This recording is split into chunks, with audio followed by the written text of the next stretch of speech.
You should not masturbate because it will keep you single. Now, a sexual desire is not the main biblical reason a man should pursue marriage. It's not why you should pursue a woman because you just want to have sex generally, or you just want to have sex with that woman. However, when you read scripture, it is very clear that a strong sexual desire, especially one that you struggle to control, is a sign that God has wired you to have the gift of marriage rather than the gift of singleness, and thus you should pursue marriage rather than intentionally pursuing singleness like someone would who has the gift of singleness. As Paul said, but because of the temptation to sexual immorality, each man should have his own wife and each woman her own husband.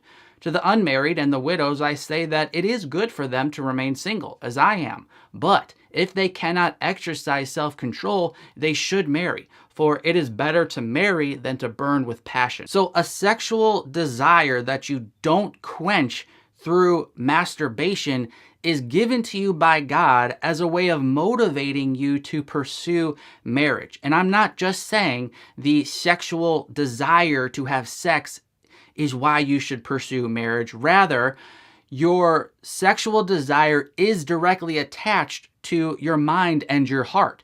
And it's attached and it's an overflow of your desire to love a woman in an emotional way in a relationship. It's not just a physical act. Sex has a lot of meaning to it.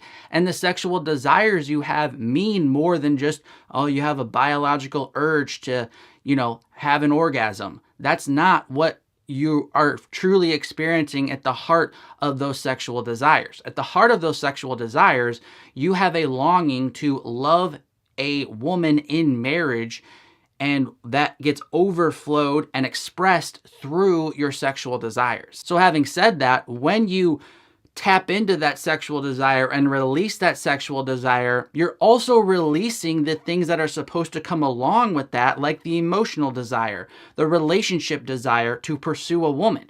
And so when you masturbate, you're decreasing the motivation you should have to pursue a woman, and thus you remain single for longer than you should, sometimes forever, because you have an apathy in life and in relationships that wouldn't be there if you weren't sinning in this area.